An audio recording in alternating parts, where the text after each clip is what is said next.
I'm a leader by design.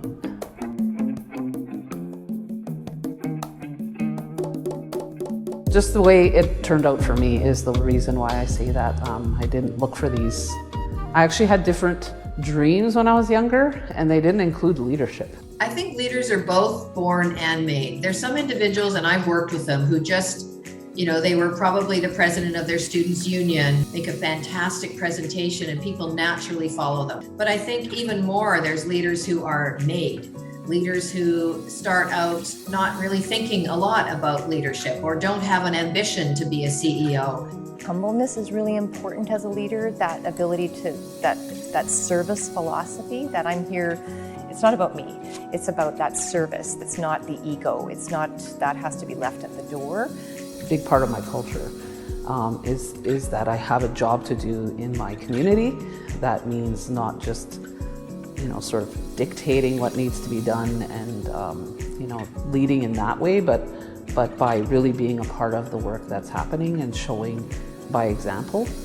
The hardest things you do are the things you're going to learn the most from, and you can actually do more than you think you can do. It always comes back to sort of the process. So you don't do anything without paying attention to the process and the things that you need to do in order to get the outcome that you want. So it's kind of like eating an elephant, right? Yeah, one bite at a time. Exactly, and so just keeping it down to that sort of focus. Everybody is a leader, has a potential to be a leader, and I really believe in that growth mindset, that people have the potential to be their best selves and grow and develop. All my friends are regular people. They're authentic, vulnerable human beings. And when I go into a boardroom, I'm myself.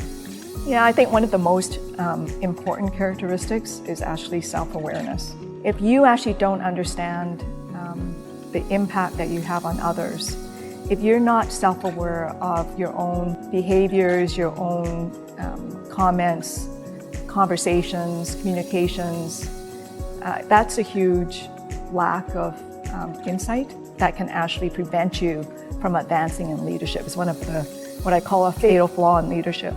So if I could really encourage people, is to really get to know yourself, make you more self-aware, and to challenge yourself. If you can listen to all of the stakeholders that are in, wherever you're being a leader, and really understand what's going on in the environment, that's going to enable you to build trust. That's going to help you earn credibility. A lot of the times you define yourself by your credentials, who you are, by what you do. And I think that's a misnomer. I think you have to define yourself by whom you are as a person, not what you do. The name will stay the same no matter what happens, but your designation or your title will change from time to time. So I don't think you ever stop leading. I don't think you ever stop learning. No matter what your position in the organization, you have the ability to influence and make a difference. And I think if you think of leadership in that way, that in your sphere of influence, you can make a difference. You can make things better. You can also be your best self and come to work every day, or be in your family every day and be your best self. Figuring out what your own leadership style is really important. I think everybody can be a leader, whether it's in your school, in your business, with your team, with your community. And there's leaders along a spectrum, right? There's quiet leaders, there's leaders that are more outgoing. The really important part of it is figuring out what's your style and what's authentic for you. Because if you're going to try and be something you're not, that's not going to work.